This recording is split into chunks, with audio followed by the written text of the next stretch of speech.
imagem que Eu esta. acho que podias virar um bocadinho mais para aí. Porque eu estou aí muita. Estás muita? Não é muita. Não. Não, acho que está bem centralizado. Só se eu virar assim. Não, porque daí fica torto. Mas assim cabe muita gente. Pois, assim, tá. Sim, mas daí depois a pessoa olha e fica torto. Fica gravado. Fica gravado no verso, Mas assim apanha-se toda a gente. Que é o mais importante. Sim. Sim. Só ver. Sim. É o mais Não, importante. Não, se a gente for ver no notebook, Ah, tem que virar. Porque às vezes a gente está no salão. muito bem. Ora então, boa tarde. Já está a gravar.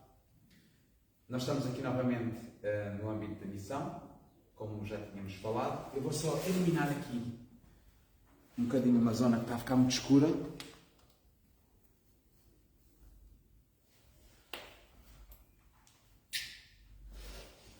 Ora, desculpem lá, isto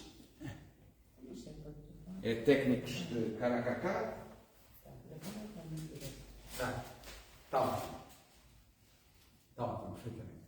Então, nós estamos aqui em mais uma das conversas à mesa. Ainda é esta mesa, que é provisória, mas depois vamos trocar a mesa, garantidamente. Na última vez nós fizemos esta conversa, não é? Queremos que fosse uma coisa regular, como vos tinha dito, e vamos tentar fazer, pelo menos de uma forma mais programática e não tão de imediato, espontâneo, para que todos possamos estar. Porque o interessante é que vocês possam interagir connosco. O interessante é esse.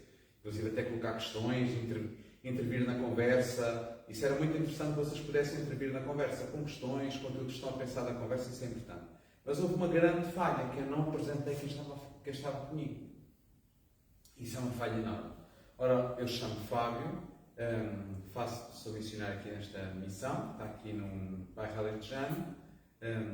Sou pai de 4 filhas, sou casado com a Débora. Sim, 5 no caso. Sou casado com a Débora e tenho 36 anos e de minha profissão sou cozinheiro. Tenho aqui ao meu lado esquerdo a Eva Maria, que é a minha filha. Tenho também a Kika, que é o nome que a gente lhe chama carinhosamente, porque o nome dela é Maria de Lourdes, mas a gente trata-a por Kika. E agora temos aqui o problema, quer dizer, não é o problema, é o problema dos nomes. É que ela chama-se Kika e a gente, a Maria Teresa, chama Tita. E então aquilo às vezes é um bocado o imbróglio. Então já sabem, é a Kika, é a Tita é educadora de infância, a idade já não é uma questão de se procurar, a gente respeita a idade de cada pessoa. Eu tenho 13 anos. Sim, isso. A Kika também já vai perguntar a idade, já viveu o suficiente, já sabemos disso. A Eva ainda se pode dizer que tem 9 anos, não é? 10 anos, isso, exatamente. E a Eva é estudante, a Kika é cabeleireira. Somos todos missionários, como vocês podem ver. Não há aqui ninguém que não seja igual a quem está desse lado, somos todos missionários. Feitas estas apresentações, nós estamos num dos espaços aqui de uma empresa que nos serve, para nós podermos fazer isto, porque o sítio onde nós estamos em missão, que é na Igreja do Bairro Alentejano, não tem espaço para fazer este tipo de coisas, ainda para mais um espaço que teria está ocupado com o presépio. Fica já o convite para poderem visitar o presépio. Pedia-vos, com esta chuva toda, marquem antes de lá aparecer, porque nós não vamos estar lá sem que as pessoas marquem. Não custa nada, uma mensagem, mesmo no Facebook, uma mensagem privada. Eu gostava de lá ir. Isto é alguém vai abrir a porta. Não tenho dúvida nenhuma. Dito isto, eu vou lançar o tema da conversa com uma passagem. Esta conversa não devia ter sido eu a dar tema, mas é uma palavra que hoje escutei de forma diferente como eu costumo escutá-la, e aquilo intrigou-me bastante. E o facto de me ter intrigado tanto, acho que aquilo que me dei conta, ao escutar com esta diferença, com este pequeno apêndice nesta situação, dá tema para uma conversa. Então o texto que vos vou ler é um texto que está no Evangelho de São Lucas. Eu vou ler, primeiramente, a tradução que vou usar é a tradução da Bíblia de Jerusalém e depois vou-vos ler outras duas traduções para vocês perceberem como é que a conversa surgiu. O pano para mangas que dá uma frase. E até a diferença entre as traduções. E a diferença entre as traduções bíblicas, não é? Isso às vezes é preciso ter algum cuidado com as traduções. Não estou a dizer que haja mais certas ou menos certas, não estou por isso em causa sequer, mas estou a pôr aqui em causa que às vezes uma pequena diferença pode fazer na interpretação do texto sagrado uma grande diferença. Então vou-vos ler Lucas, capítulo 2. Se estiver em casa, acompanhem. É interessante. Então, hoje, qualquer smartphone, vocês conseguem abrir a Bíblia, mesmo na internet, no Google, conseguem ler. É muito interessante vocês acompanharem. Se estiverem em casa, um cadernito, para tirar algumas ideias, até para depois poderem comentar connosco. Acho que é muito interessante. Então, vamos ler Lucas 2, 39. Terminando de fazer tudo conforme a lei do Senhor, voltaram à Galileia, para Nazaré, a sua cidade. E o menino crescia, tornava-se robusto, enchia-se de sabedoria e a graça de Deus estava com ele. Versículo 41. Seus pais iam todos os anos a Jerusalém para a festa da Páscoa. Quando o menino completou 12 anos, segundo o costume, subiram para a festa. Terminados os dias, eles voltaram, mas o menino, Jesus, ficou em Jerusalém, sem que seus pais o notassem. Pensando que estivesse na caravana, andaram no caminho de um dia e puseram-se a procurá-lo, entre os parentes e entre os conhecidos. Não encontrando, voltaram a Jerusalém à sua procura. 3 dias depois, eles o encontraram no templo, sentado em meio aos doutores, ouvindo-os e interrogando-os. E todos os que ouviam ficavam extasiados com a sua inteligência e com as suas respostas. Ao vê-lo, ficaram surpresos. Sua mãe lhe disse: Meu filho, por que é que agistes assim conosco? Olha que teu pai e eu, aflitos, te procurávamos. Ele respondeu: Porque me procuráveis, não sabeis que devo estar na casa de meu pai? Eles, porém, não compreenderam a palavra que ele lhes dissera. Desceu então com eles para Nazaré, era-lhes submisso. Sua mãe, porém, conservava a lembrança de todos esses fatos em seu coração. E Jesus crescia em sabedoria, em estatura e em graça, diante de Deus e diante dos homens. Esta é para nós a palavra do Senhor. Agora vou-vos ler de outra tradução. Agora vou deixar aqui que seja outra a ler, outra tradução. Desculpa, aqui está aqui para trás. Vamos ler aqui, por exemplo, a tradução que está aqui na Difusora Bíblica. A edição que vos vou ler é de 1993. Então, tradução interconfessional, ou seja, o que quer dizer que esta Bíblia, da Difusora Bíblica, que é os franciscanos capuchinhos, é uma tradução que foi aceite por todas as confissões religiosas. Okay? Isso é que se chama interconfessional, isto quer dizer. Está bem? E o texto é do hebraico, do aramaico e do grego em português corrente. Muito bem. Oh, Tita, tu vais ver-me aqui o 2, aqui o... a partir do 48. Não, aqui assim. Aqui nesta zona. Está bom. Lucas 2, 48. Quando os pais o viram, ficaram muito impressionados. E a mãe disse-lhe: Filho, por que nos fizeste isso? O teu pai e eu temos andado aflitos à tua procura. Jesus respondeu-lhes: Por que é que me procuravam? Não sabiam que eu tinha de estar em casa do meu pai? Mas eles não compreenderam o que lhes disse. Jesus voltou então com eles para Nazaré e continuou a ser desobediente.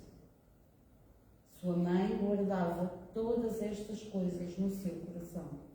Jesus crescia em sabedoria e idade, agradando a Deus e aos homens. Palavra da salvação. Sim. Aqui, lê a nota H. Creio que é a nota H. Outra tradução possível. Não sabiam que eu tinha de tratar dos assuntos de meu pai? Esta é a segunda tradução. Agora vou dar aqui. Portanto, esta nota aparece relativamente ao que está aqui no versículo, não é? Que é, não sabiam que eu tinha de estar na casa do meu pai. Sim. Aqui diz só isto, mas aqui outra tradução, não é? Outra leitura Os possível. assuntos do meu pai. Os assuntos, exatamente. Agora vou-vos ler aqui da Bíblia Sagrada, Almeida Corrigida Fiel. Esta tradução é a tradução que, por norma, os irmãos protestantes usam, e esta tradução é a tradução que também é interconfessional. Ou seja, é uma tradução que nós também, os católicos, também aceitam esta tradução como uma tradução da Sagrada Escritura. Muito bem. Eu vou-vos ler só também estes versículos. Diz assim: quando o viram, maravilharam-se. E disse-lhe sua mãe: Filho, porque é que fizeste assim para conosco? Eis que teu pai e eu, ansiosos, te procurávamos. E ele lhes disse: porque é que me procuráveis? Não sabeis que convém tratar dos negócios do meu pai? E eles não compreenderam as palavras que lhes dizia. Desceu com eles, foi para Nazaré, era-lhes sujeito. Sua mãe guardava no seu coração todas estas coisas. Crescia Jesus em sabedoria, em estatura e em graça, para com Deus e os homens. Sujeito está em vez de submisso, não é? Na Acho outra que é, tradução. sim, mas isso é exatamente o mesmo, a mesma conotação. Obediente, sujeito, submisso, vai dar-lhes a mesma coisa. Vai dar a mesma coisa. E eu gostava de começar esta conversa convosco, porque o tema que eu ia falar convosco era maturidade.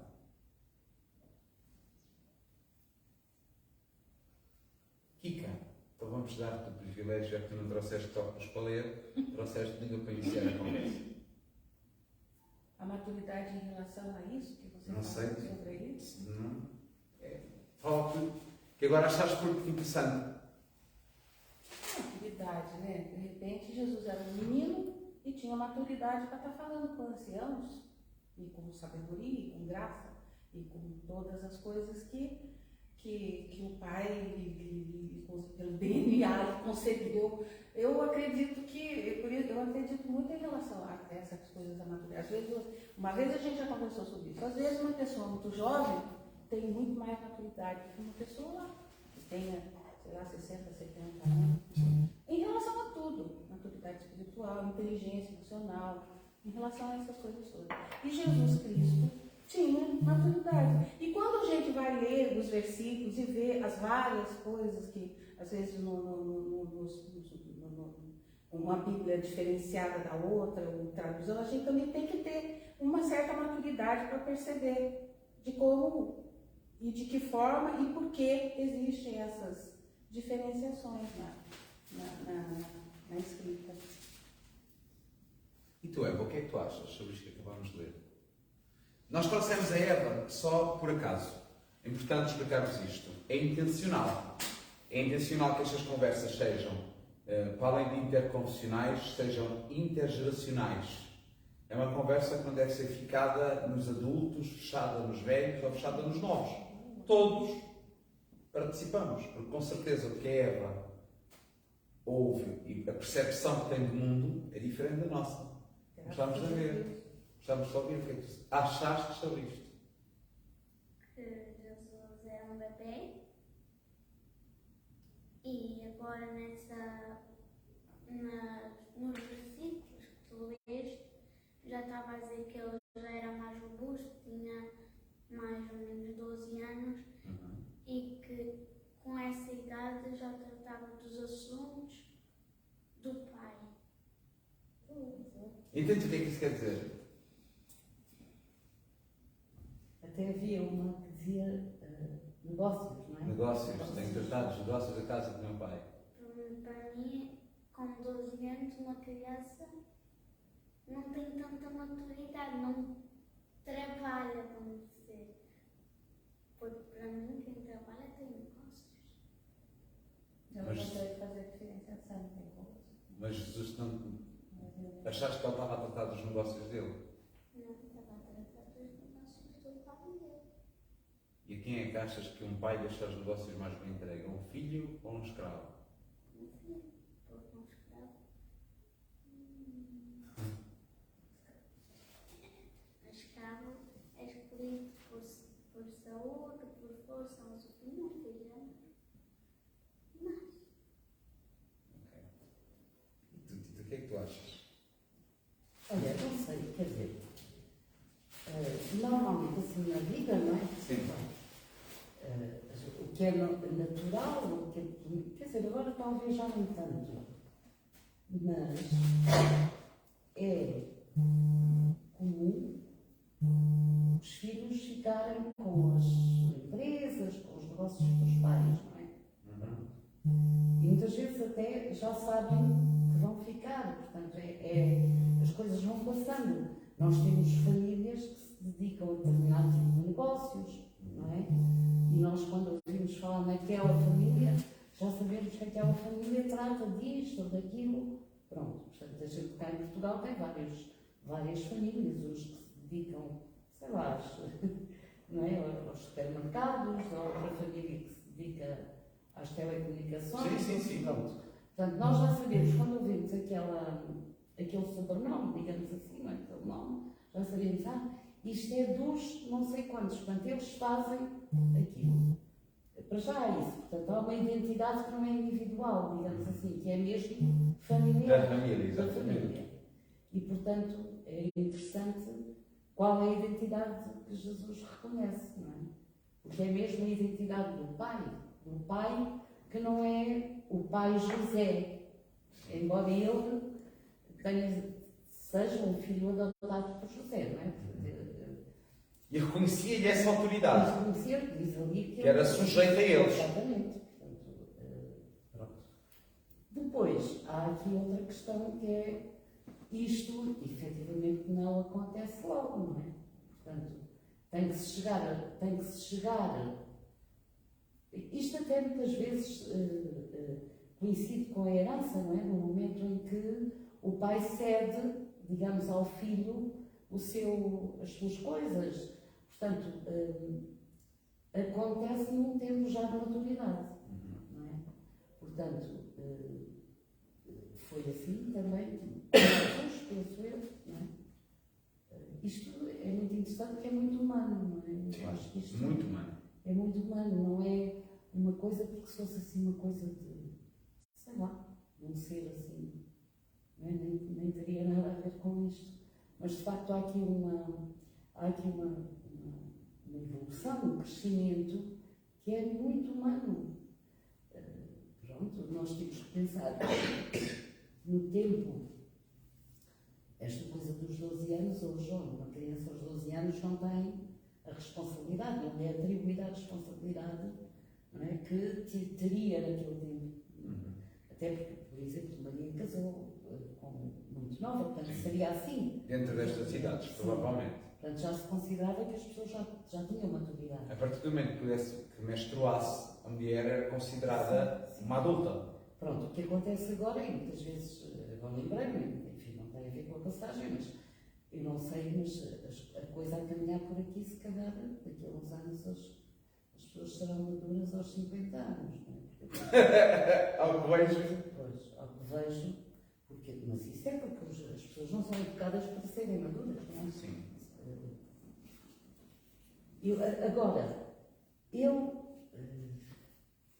Portanto, o que é que nestas passagens, aquilo que é o negócio do Pai é efetivamente pregar a palavra, não é? Pregar a palavra, estar ali, pensar naquilo, porque não diz ali grande coisa, fala dessa dimensão, né? Dessa dimensão que é a dimensão de Jesus, que era um rabino, não é? Portanto, que era um mestre, digamos assim, que foi, não é? Um mestre, e que desde cedo percebeu que era essa a sua missão, não é? Que era essa, e que era isso que havia de fazer uma vez sendo maduro. E eu suponho que estas coisas não tenham vindo a Jesus assim como pozinhos de permitir, como a gente pensa às vezes em Jesus, que era assim uma espécie de um Deus qualquer, de um super-herói. Não, ele provavelmente terá recebido palavra, não é? E provavelmente terá aprendido, quer dizer, quase que é um ofício, não é? Que se aprende. Aprendeu de José. José teve que ensinar. Portanto, há aqui uma dimensão extremamente importante nos judeus, que é esta coisa de transmitir esta fé aos filhos. Por sua vez, vão depois também dedicar-se a isto. Não há forma de chegar aqui, não há forma, pelo que eu percebo, não é? Pelo que sei da vida deles, não haverá forma de se ser uma pessoa madura que se dedica a este trabalho, não é? sem ser passado, sem ser transmitido pela família. Portanto, se as pessoas pensam que surgem vocações no autocarro, não é verdade, não é? Eu sei lá, eu acho também que a identidade é uma coisa indelével, é uma coisa que está dentro da gente. Por exemplo, ele tinha a identidade do DNA do pai. E então ele era ético, ele era justo, ele era todas as coisas. E quando as pessoas são assim por dentro, elas não conseguem ser diferente em qualquer outro lugar. Sim. Ela não foge disso. Que nem ele é uma maçã que nasceu de uma macieira. Então ele vai ser sempre maçã. Então Jesus, ele tinha isso. Ele tem essa coisa, tudo de bom que o pai tem, que é muita, é tudo, porque pai é tudo, é bondade infinita, está aqui nele. E ele não consegue ser outra coisa senão aquilo que está dentro dele. E ele vem, que é para exatamente ser o que o pai designou. Ser aquela coisa, ser aquilo que ele tem aqui dentro. Aquela identidade. Ele não consegue se mascarar de outra coisa. Ele não se permite se mascarar de todo daquilo que ele tem aqui dentro. Porque é essa a identidade dele. É essa. E por isso que ele diz, né? Eu cuido das coisas do meu pai, dos negócios do meu pai, sei lá. A gente vê aí essas outras versões. Sim, por exemplo, o Frederico Lourenço, no trabalho fantástico que ele está a fazer da tradução da Sagrada Escritura do grego direto, ele põe das obrigações. Das obrigações. Tenho as obrigações do meu pai. Eu tenho um que comprei na Paulus em latim, fala das obras. O latim diz das obras do meu pai. Sou um operário do meu pai. Tenho de trabalhar para as obras do meu pai. Só o português, nas nossas versões mais recentes, foi-se perdendo essa frase.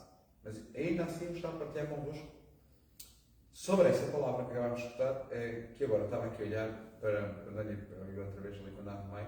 É a primeira vez que Jesus fala. É a primeira vez que Jesus fala. Jesus não falou até agora.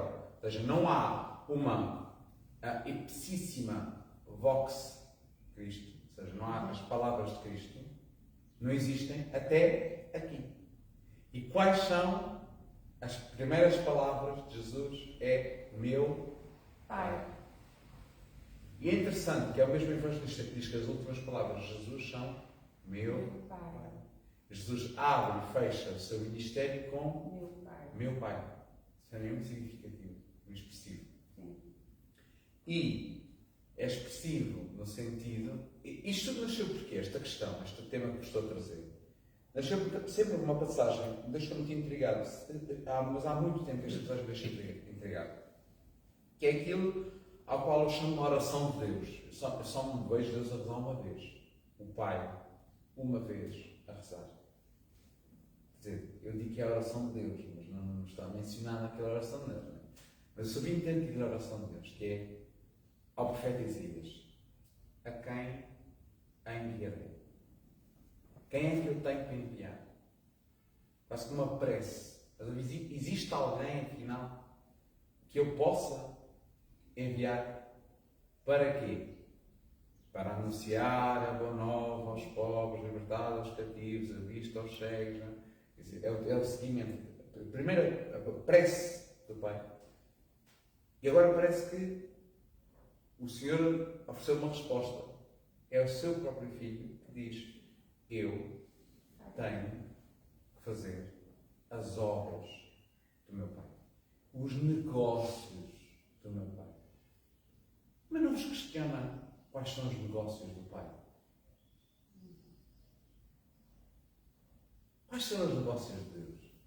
Não sei, neste contexto era o que ele estava a fazer, neste contexto, não é? O que ele estava a fazer, estava no templo, não é? Sim. Neste caso, estava a escutar os mestres e a falar, estava a conversar,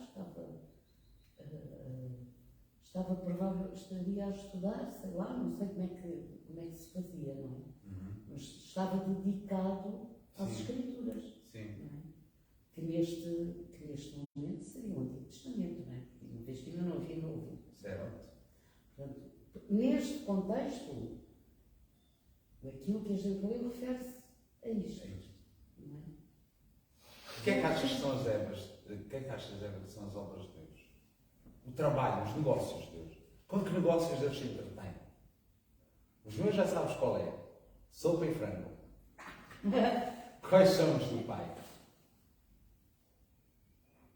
Que negócios são esses que Jesus tem que se ocupar?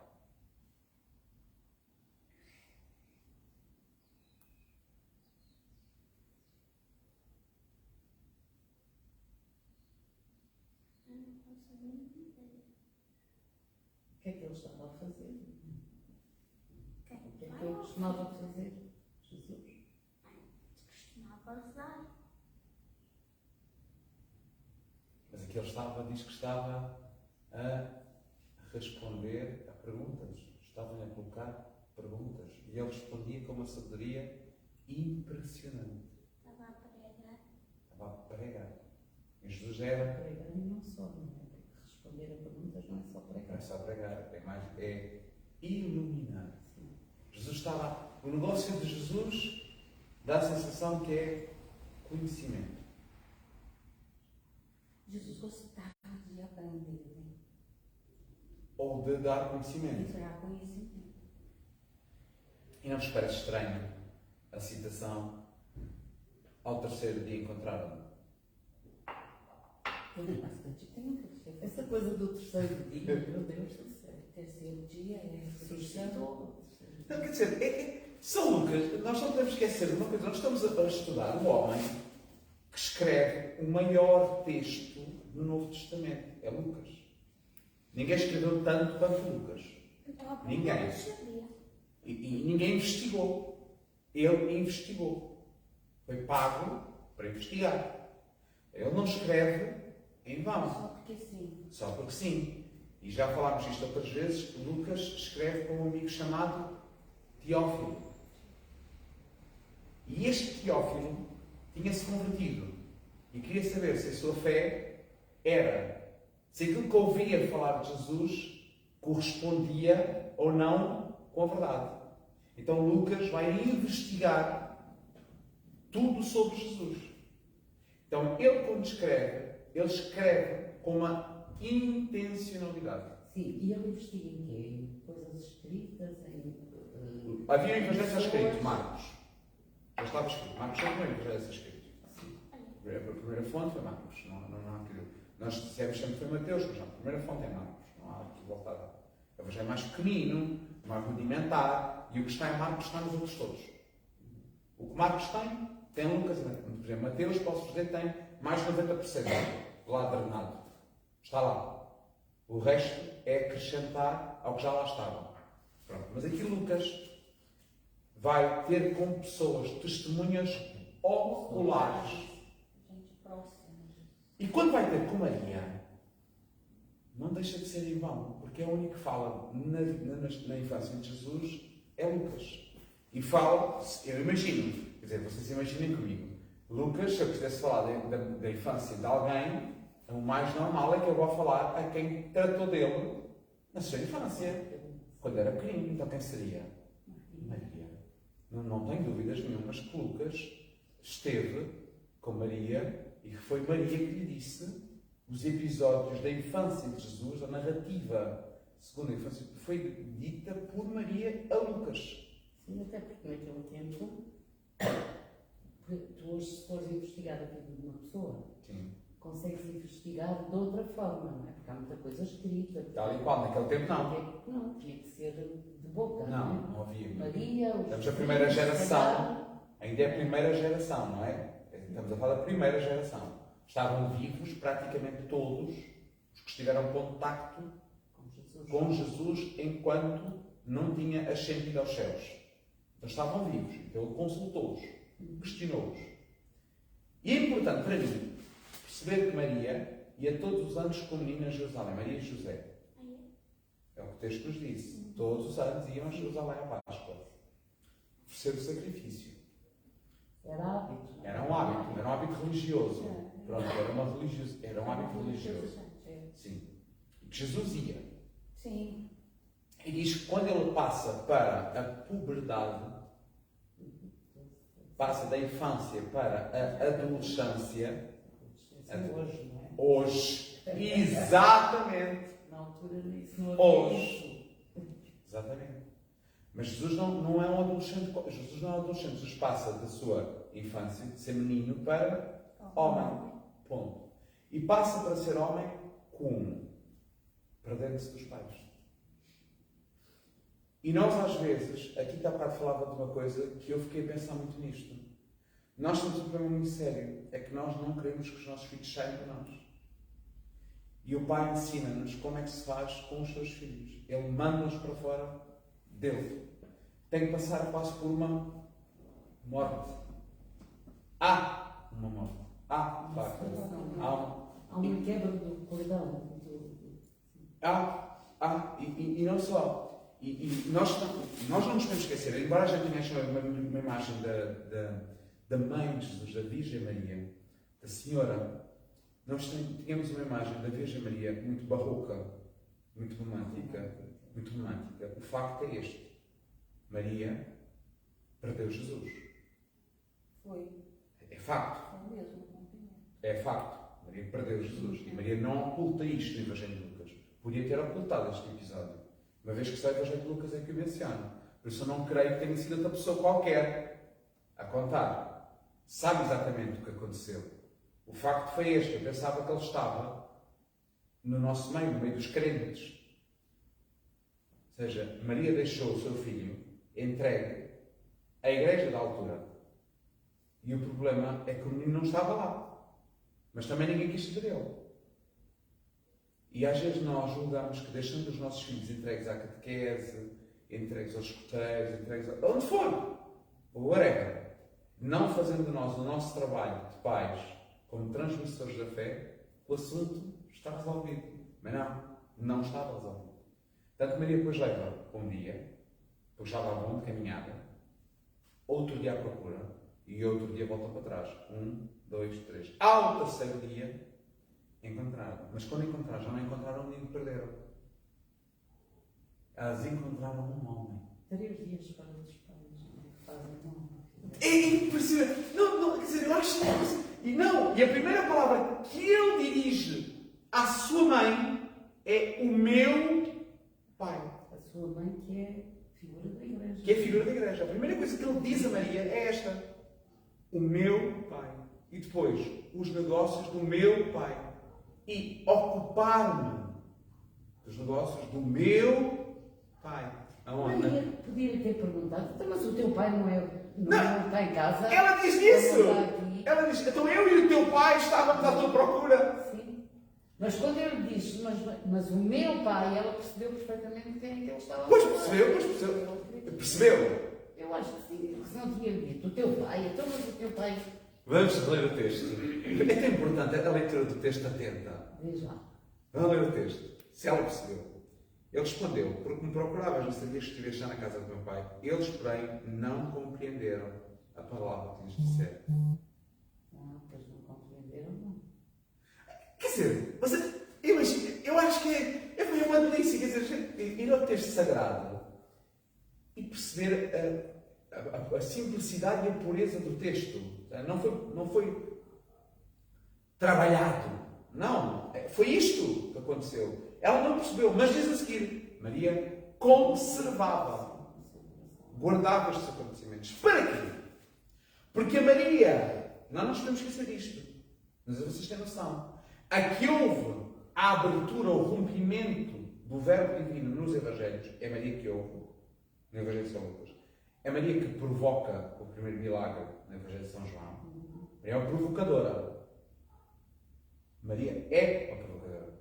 Maria transgride as coisas.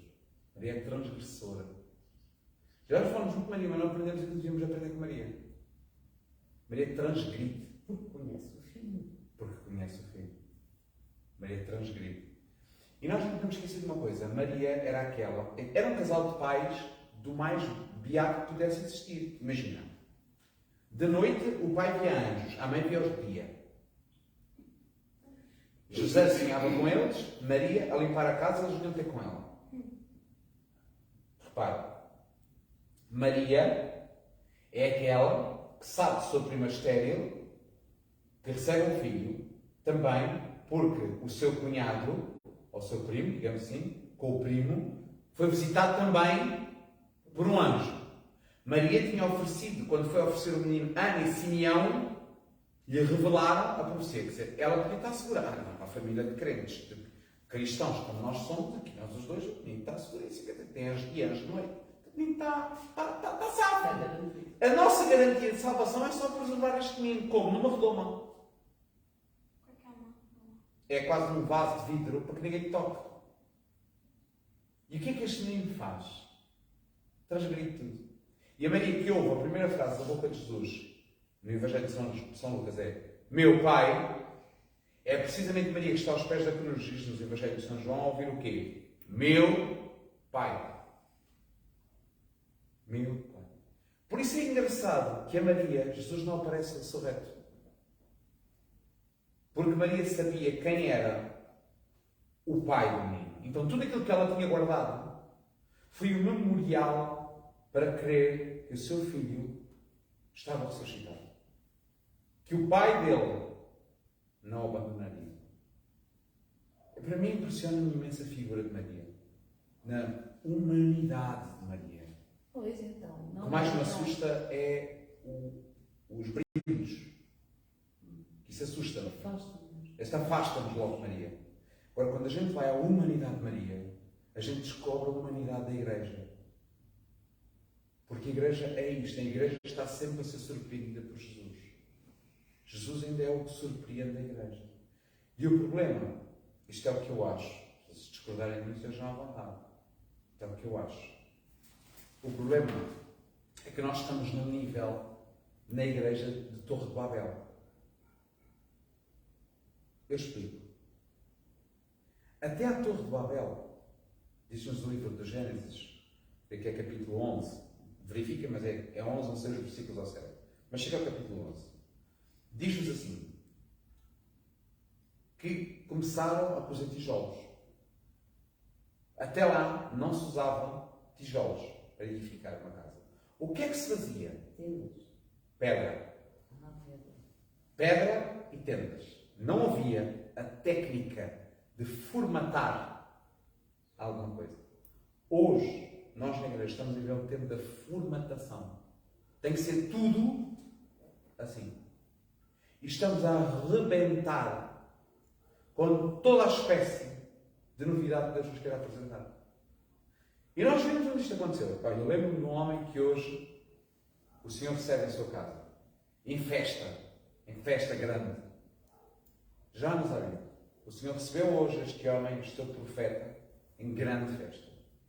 Mas se houve coisa que Jonas Aviv foi um transgressor. Nunca se acomodou. Nunca se acomodou. Nunca olhou para aquilo que estava aos seus olhos. Porque se ele fosse olhar para aquilo que era a sua capacidade, ele não teria feito nada. Mas olhou sempre para aquilo que o chamava para algo. Quer dizer, nele cumpriu-se o menino. Não sabem que eu tenho que me ocupar dos negócios do pai? Então quando chegou a Cachoeira Paulista, que cria aquele movimento da Canção Nova. O que aquilo foi? Eu vou-vos dizer uma coisa. A Canção Nova para o Brasil foi como que uma pequena barragem que fez com que o Brasil não virasse assim, num instante, o catolicismo não descesse ao nada. Foi a Canção Nova, por causa dos protestantes. Porque os evangélicos no Brasil tomaram um tal rompimento, uma proporção com o avivamento, com os avivamentos, e eu não estou a dizer que isto foi mau, que isto foi bom. Não estou a fazer juízo sobre o acontecimento. O que estou a dizer foi que o que permitiu conter a drenagem de católicos da fé católica foi o movimento, o carisma da Canção Nova, do renovamento carismático, da forma que o padre Jonas Aviv o levou para o Brasil. Porque não tem nada a ver com aquilo que no resto da América Latina se fazia. Não tem nada a ver. O do Brasil. Ele aqui, era de nacionalidade. Brasileiro? Era brasileiro. Era. Mas foi buscar. Ouviu falar daquilo e ficou apaixonado por aquilo. E faz aquilo que é uma obra impressionante. Por exemplo, vou usar outro exemplo. Estou-me a lembrar Kiko Arguello, o iniciador, juntamente com a Carmen Hernandes, o padre Mário Pezzi, do Caminho ao Catecumenal. O que foi este homem? Um transgressor. Foi, não, é, o que está vivo. Um transgressor. Kiko Arguello foi um transgressor, da cabeça aos pés.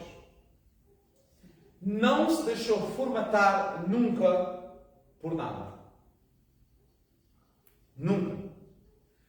Mas à pala disso, tanto ele, como Jonas Aviv, como outros tantos, foram lapidados. Não formatados. E hoje nós queremos uma igreja que formata, ao invés de sermos lapidados nas mãos do construtor. Porque o sábio construtor, que é o Senhor, lapida as suas pedras. Lapida. Porque nós saímos de uma pedra. Nós todos que estamos aqui saímos de uma pedra que os construtores rejeitaram. E hoje nós queremos uma olaria. Mas o Senhor não tem uma olaria. O Senhor molda-nos como barro, mas lapida-nos com pedras. Sim, podem dizer. Quando se diz assim, Sim. Eles são crianças, não sabem caminhar sozinhos. Sim. E então, a gente vai dizer como é. Estamos a fazer isso. Exatamente. E a razão, muitas vezes a razão, porque, não digo toda a gente, porque há muitas razões para as coisas acontecerem. Claro. Pronto. Mas muitas vezes a Igreja apresenta, portanto, a Igreja tendo perdido ou tendo perdido, ou tendo pelo menos posto em segundo plano, não sei se pode dizer assim, mas tendo perdido esta coisa da pregação, Sim. do querigma, o que acontece é que a Igreja, de facto, as pessoas estão tão longe das Escrituras, da palavra, que a Igreja põe umas coisas para que as pessoas se mantenham, não é? Alimentamos com a mama, com a teta. Sim. Não passa para o alimento sólido. Pois, porquê? Mas quer dizer, mas também porque portanto, isto é responsabilidade de quem tem um alimento sólido, quem come solidamente, que que come solidamente, mas que muitas vezes, não é?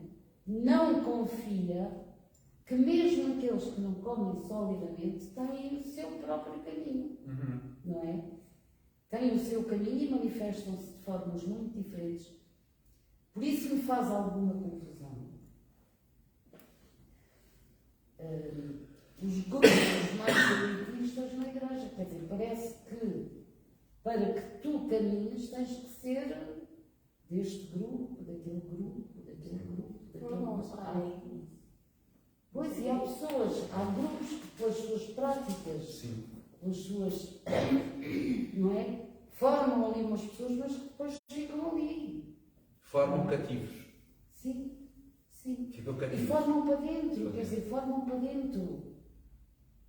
Porquê? Porque acreditam que é preciso chegar a um determinado nível para poder formar outros. Para poder, para dar-te testemunho na tua vida, precisas de saber muitas coisas. Portanto,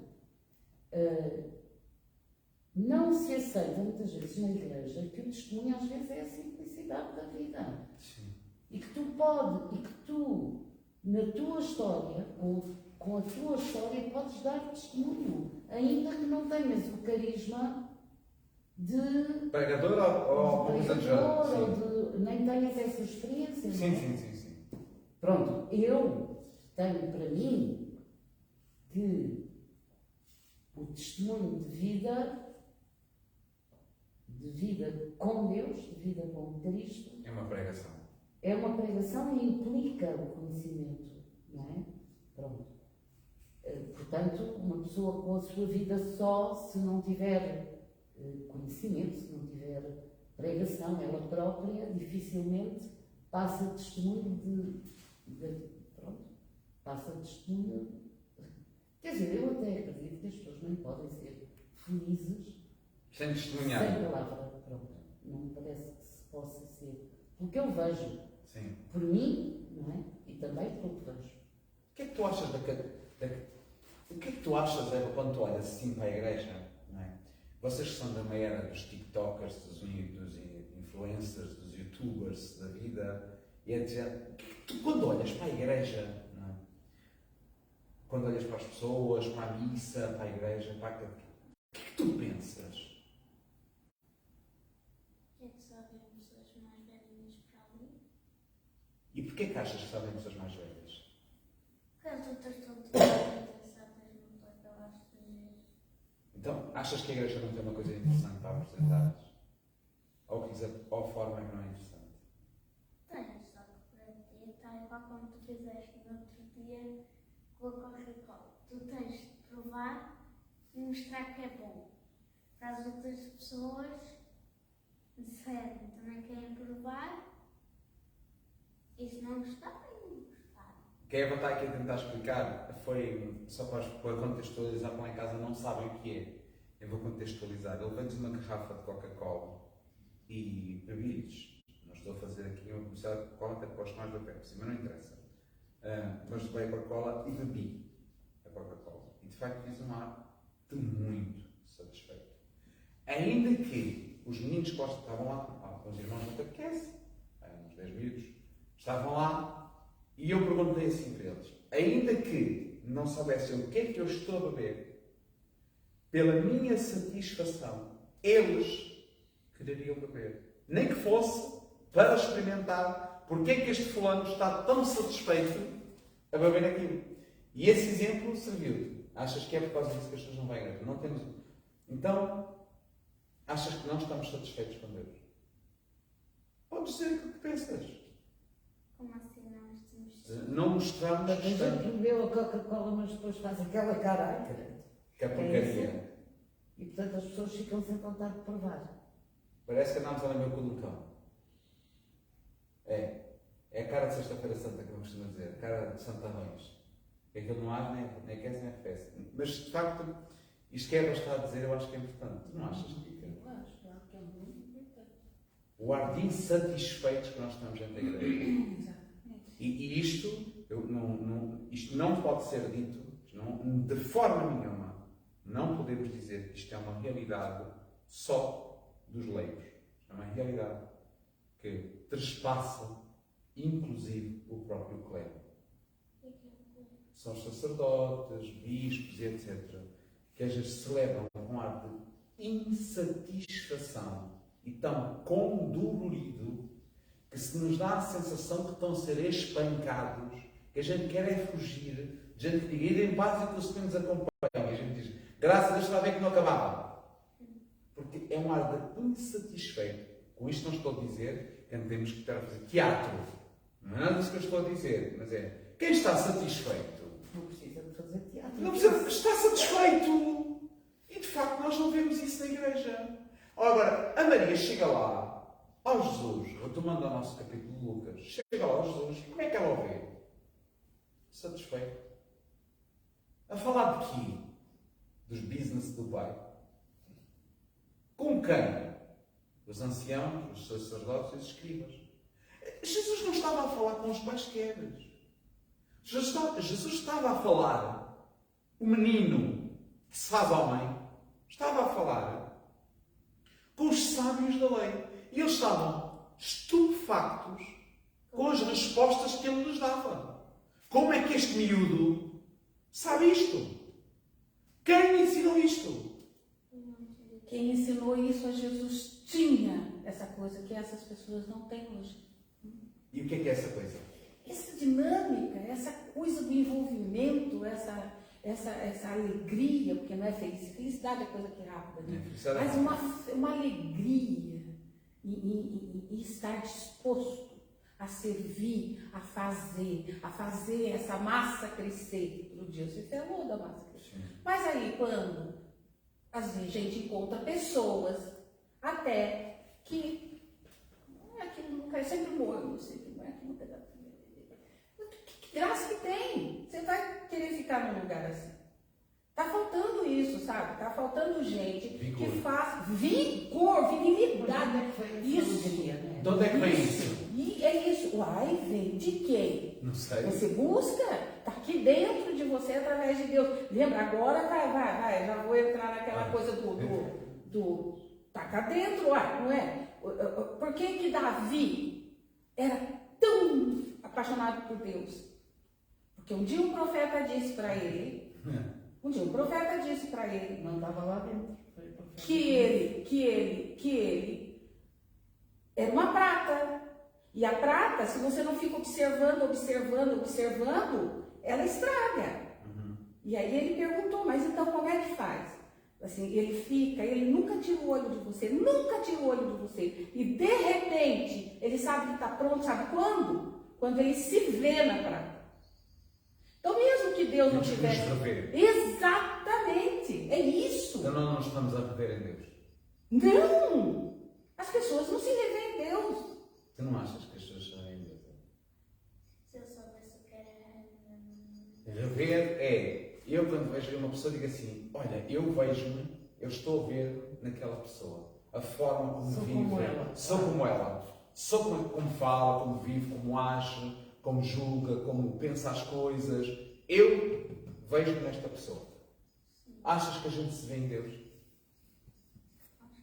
Ou pior, achas que Deus se vê em nós? Ele vê que tenta. Pois é. E o que é que se poderia fazer? É porque estamos a esquecer-nos de um pormenor. É que este menino diz assim, no final, que ele volta com Maria, José para Galileia, não é? Ele volta para Galileia. Fizeram submisso, obediente, e que crescia. Quer dizer que Jesus não veio feito. Não. Isto pode parecer muito escandaloso, mas Jesus não veio feito. Jesus teve o seu processo de amadurecimento. Isto não é nenhuma heresia. E o processo de amadurecimento que Jesus teve é o processo pelo qual nós hoje estamos a dizer aos nossos filhos, fujam. Qual é? Sofrimento. Nós não permitimos que os nossos filhos sofram. Não permitimos que o nosso filho possa passar por uma frustração, por uma angústia, por uma desilusão. Não permitimos. E não permitimos porquê? Porque nós não sabemos lidar com as nossas, quanto mais com os nossos filhos. Então o que é que achamos que devemos fazer? Pô-los numa redoma. Então eles não crescem. E porque não temos a percepção que os filhos são primeiro filhos do nosso pai? Pois. E portanto temos que os proteger nós, porque não há mais ninguém. É que se não for eu, Ele morre, proteger o coitadinho. meu filho, Sim, como Deus não existe. sim. Há quem diga que exista, mas eu de facto nem não acredito. Eu não acredito lá muito nisso. Sim. Então, como Deus não existe, protejo eu. Sim. E depois a gente até diz uma coisa curiosa que é: não, Deus pôs-me cá a mim para proteger o meu filho. Às vezes, eu já tenho perguntado às pessoas, mas tu mas Deus não é filho do teu, não é pai do teu filho. É, então, mas eu é que estou cá para o proteger. Quer dizer, Deus existe, mas está lá tão longe e não mexe na vida. Sim. Né? Portanto, não tem grande importância. Sufocamos até as vocações dos nossos filhos. Nós afogamos as vocações dos nossos filhos. E o menino Jesus, sabe a coisa que fazia? Era crescia. E dizem que em que âmbitos ele crescia? Estatura, primeiro. Todos nós, quem tem um filho, se há coisa que se preocupa, é que o filho coma. Coma. Preocupo-me que o meu filho tome banho, que corta as unhas, as coisas mais básicas da vida, que faz parte do seu crescimento. Evidente que eu me preocupo com isso.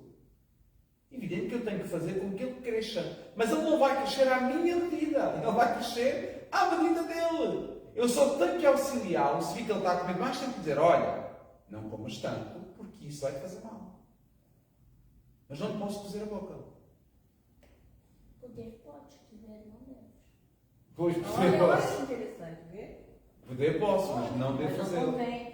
Porque depois vai passar por essa frustração. Mas vai passar com... Eu vou tentar ao lado dele. Dizer: eu tentei ajudar-te, mas não te consegui ajudar até aqui. Mas espero que agora consiga te ajudar a lidar agora com isto. Mas não podemos fazer o caminho deles. E Maria não fez o caminho de Jesus. Maria não fez o caminho de Jesus.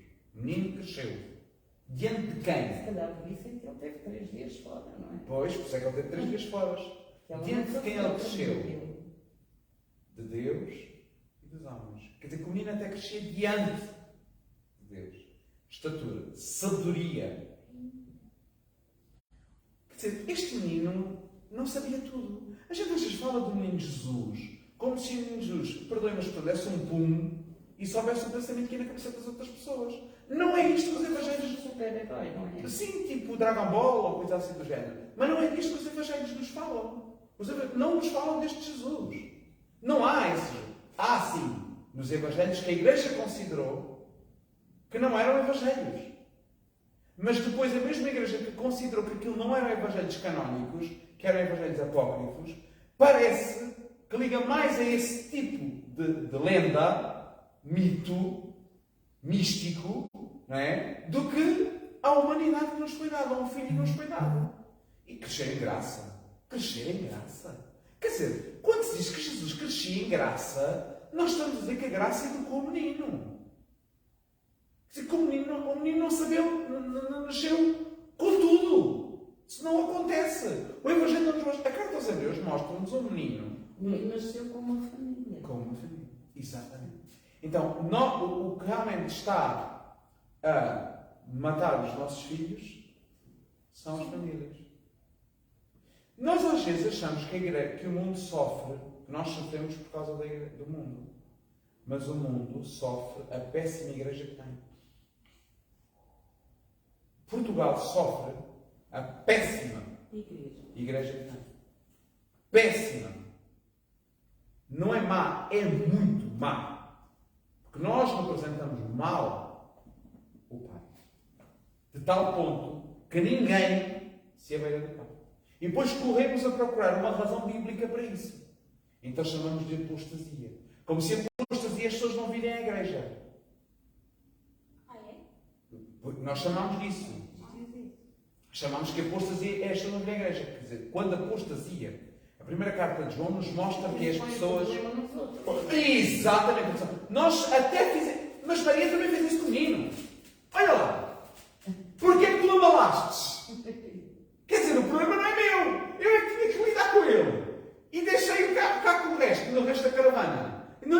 e a primeira pergunta que eu faço é: porquê é que foste embora? Problema de uma coisa também. Só problema. Às vezes, você confia tanto na família, aí a Evelyn não está aqui comigo, mas pensa, não, ela deve estar lá com a Tita. Não tem problema, porque de repente ele não está com a Tita. Não, o outro que está lá pensa, não, porque está ali com fulano de tal, porque é todo aquele. Se não está comigo, está com alguém próximo, né? Que acontece muitas vezes isso. Sim. Às vezes você larga os seus filhos, porque você acha, não, ele está aqui no meio, uma comunidade, e não vai passando uma bola para o outro, pensa, pode ter acontecido isso. Perfeito. Pode ter Pode acontecido. lembrar até outra coisa. Eu não tenho nada que transmitir a fé aos meus filhos. Então eles que fiquem lá na catequese, que é isso tudo. Não é mais ou menos. Que a catequista Não, faz? uma bola, exato, passa a bola para o outro. Eu conheço, eu dou catequese a adultos há muitos anos e não é falta de ouvir dizer que assim, eu eduquei os meus filhos na fé cristã, não sei o quê, os meus filhos abandonaram-os, mas antes batizados foram. Quer dizer, isto é muito revelador. E é uma pandemia. Não é um, nem dois, nem três. E, por favor, é pior a emenda que o soneto quando nós dizemos que a culpa é da televisão e das redes de comunicação social, etc. Porque se não fossem as redes de comunicação social, se não fosse a internet, hoje, eu, por exemplo, não sabia um terço daquilo que sei. Por isso nós não podemos pôr a responsabilidade nas coisas fora de nós. Sim, Fábio, mas eu já te vi a saberes exatamente o mesmo que sabes hoje e Sim. era de fugir. Era de fugir. Tu não, de cristão não tinhas nada a não ser a religião. O diploma tinha todo. E achou que um homem, sabias da mesma maneira. Portanto, não é uma questão de saber muita coisa. Não. Portanto, podes saber isso tudo na internet. Mas se tu não caminhas, Isso é verdade. se tu não tens uma relação com Deus, se não tens. E o que é a relação com Deus? Como é que as famílias vão É a relação colocar com isto? o outro. A relação com o outro. A relação com o outro, eu acho, para mim é, na minha vida, a relação com Deus veio da relação com outros. Que o Senhor escolheu para que eu me relacione e o conheça. Porque a relação com Deus é conhecê-lo. A palavra permite perceber como é que isto acontece, não é? Porque é que Deus me escolheu a mim. Eu se não tiver a palavra, nem sequer sei a quem devo dirigir-me. Não é? Porque não sei. Não consigo identificar Deus no outro, não consigo saber. Entendes? Portanto, a palavra revela a minha vida, revela Deus na minha história. Um Deus Pai. Pai. Sim. Eu acho aqui importante, estamos a caminhar para o fim, introduzir esta ideia. A Carta aos Hebreus diz-nos assim, no capítulo 5 da Carta aos Hebreus: Jesus aprendeu pela obediência, pelo sofrimento. Quando, vamos ler, até vou ler o texto. Quando nesta passagem até parece que nem ele obedecia à mãe nem ao pai. Tal e qual. Dá a sensação que eles eram rebeldes. E não é nada disso. É que nós hoje chamamos, ou seja, nós formatamos de tal forma aos nossos filhos que nós só queremos que eles nos digam sim. Não somos capazes de lidar com o não é? Nem perceber o que é o não dele. Se o não dele é um sim à minha carência ou é um sim à vocação dele. O custo, que é o caso. O que hoje nós queremos na igreja, de modo particular, os que têm poder dentro da igreja, não é? Porque fazem depois desse modo, é que eles digam que sim. Mas eu não sei se quem tem poder, eu não sei muito bem quem é que tem poder dentro da igreja. Por acaso tenho dúvidas. Tenho dúvidas. Eu já vi pessoas com a carteira Assinada. profissional, Sim. sem poder, e de Nenhum. uma humildade, e de uma... Sim. Sim. E já vi pessoas que estão na igreja que não têm carteira profissional e que acham que, Sim. Nossa Senhora, a gente tem quase que se dobrar e seguimos, não é? Portanto, o poder também é uma coisa, Sim, sim. não é? Temos que situar isso. O poder ainda está um bocadinho como a prostituição dentro da igreja. Não está assim muito bem ainda definido. Há em vários sítios. Há em vários sítios, Então diz assim, como Jesus aprendeu a obediência. E gostava de ler, para terminarmos com esta passagem, que acho que é bonito. Frisa bem que muito estamos a falar da humanidade de Jesus. A humanidade de Jesus é, de facto, o mais apaixonante que a Sagrada Escritura tem. É a humanidade de Jesus. Porque relembro aquilo que várias vezes digo. Nós somos salvos por um homem. E no dia que nos esquecermos disto, está tudo estragado. Um homem que é menos que um anjo. Por um homem que tinha menos poder do que um anjo. Um anjo baixinho. Menos poder. Mas nunca deixou a autoridade de filho. Então diz assim, deste modo, estou a ler Hebreus 5:5. Deste modo também Cristo não se atribui glória de tornar-se sumo sacerdote. Ele, porém, recebeu daquele que lhe disse, tu és meu filho, eu hoje te gerei. Eu hoje Te gerei. Isto diz o Salmo número 2. Conforme diz ainda em outra passagem, tu és sacerdote para sempre, segundo a ordem de Melquisedeque. Isto diz o Salmo 110. É o rei Davi a dizer isto. Quer dizer, como Davi fala tanto deste Cristo, não é? É ele que nos dias da sua vida terrena, é ele quem? Jesus, que não era sumo sacerdote, que não se valeu disso para si. Ele é tomado sumo sacerdote, é convocado para isso. Por alguém que não era o sumo sacerdote. Não era da tribo. Da tribo de Levi. Jesus não era o sacerdote. Segundo o sacerdócio levítico. Sim. Ele, que nos dias da sua vida terrena, apresentou pedidos e súplicas com veemente clamor e lágrimas. Não esquecem desta imagem de Jesus, não é? Com veemente clamor e lágrimas. Aquele que o podia salvar da morte. E foi atendido. Quer dizer, Jesus foi salvo da morte, Eva. Não. Mas aqui diz que foi. Nasceu a morrer. Está bem? Ele Nossa dificuldade. morreu, ele ressuscitou, mas ele morreu por isso. O problema é que Jesus não morreu. Jesus entrou no repouso do Senhor.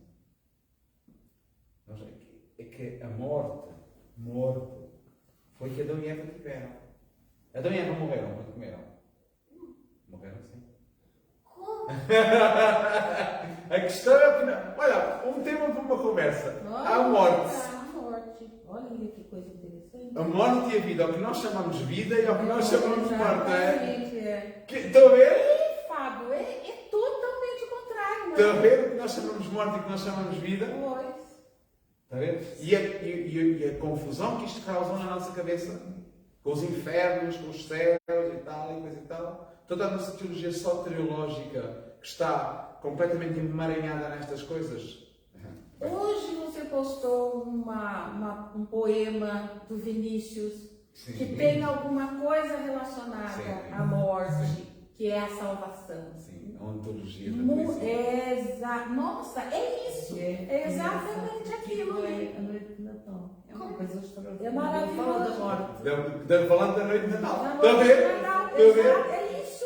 Como os poetas nos falam Eles percebem. de teologia. O Vinícius não tinha nada a ver com Incrível. Tal e qual, nada. Mas nem ele sabe que estava a derramar teologia.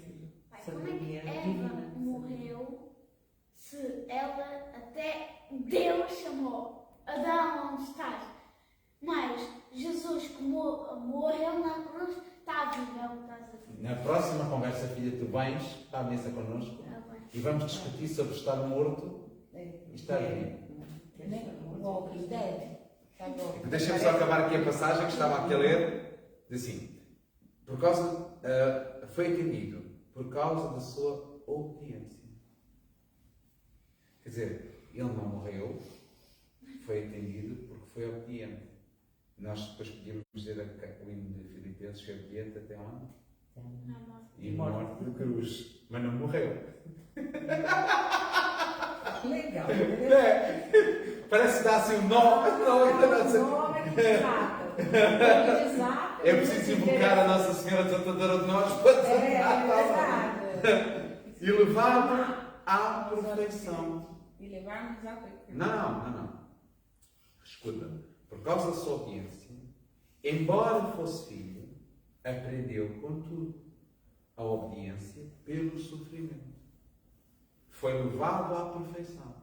Se tornou para todos os que obedecem princípio da salvação eterna, tendo recebido de Deus o título de sumo sacerdote segundo a ordem de Melquisedeque. Eita, vê lá. O autor dos Hebreus é um homem. Só sofre quem é masoquista. Há pessoas que vão ouvir esta conversa. Sim. E quando ouvirem a palavra sofrimento, vão pensar Sim. que aquilo que nós estamos aqui a dizer é que bora lá todos sofrer, não é? Como se Jesus andasse à procura do sofrimento. Sim, uma coisa masoquista, uma coisa, pronto, há pessoas que gostam de sofrer, bora lá todos sofrer. Lembramos da oração de Jesus, Pai, se for possível. Mas eu sei que vim para isso. E o sofrimento em Deus, Cristo sofreu isso para que a gente possa sofrer em casa. O sofrimento o sofrimento para nós não é nada disso, nada, mas nada. E querem marcar a próxima conversa para quando? Não é? Para quando você achar que tem que ser. Para quando eu puder ir. Tu podes sempre, menos à quinta, porque à quinta-feira tens aulas à tarde. Sim, e temos ensaio de cor hoje, daqui a tarde. Ah, Temos que fazer não ensaio de sei. cor. Temos que Então, marcar. já sabe Temos que que é. marcar. Sábado. Sábado é bom. Sábado é bom. Ainda a gente há de chegar a pontos de... Ai, sábado é bom, mas tem que ser cedo. Então, antes da missa. Às 3h30. Então vocês viram Três, o vá. podcast? Às 3 horas. E este é o podcast? Eu, por mim, Então, se os amigos da catequese estiverem, se os nossos amigos da catequese estiverem, Quem fala. quiser, então uma conversa não é obrigatória. Isto não é uma conversa, é uma conversa de irmãos. Quanto maior for a mesa, melhor. É uma conversa de irmãos. Esta mesa por uma grande. Tem que ser uma mesa grande, não é? Então, amigos, olhem, obrigado. Eu já vi que havia muita gente, entretanto, depois foram saindo. Mas foi, eu consigo ver daqui. Eu só peço-vos uma coisa: vejam depois a gravação, mesmo que seja gravada. A conversa é interessante. Comentem aquilo que discordam, aquilo que pensam diferente de nós. É importante que vocês comentem, é mesmo muito importante. E que todas as opiniões aqui neste caso são válidas. Quando estivermos a tratar de um dogma que a gente tem que abrir e fechar, ponto. Não é o caso, estamos a conversar livremente entre irmãos que querem pensar as coisas de Deus. Muito obrigado e até amanhã. A próxima gravação é até amanhã, a próxima live, que é nas Laudes. Até amanhã. Obrigado. Nada, até amanhã. Ah,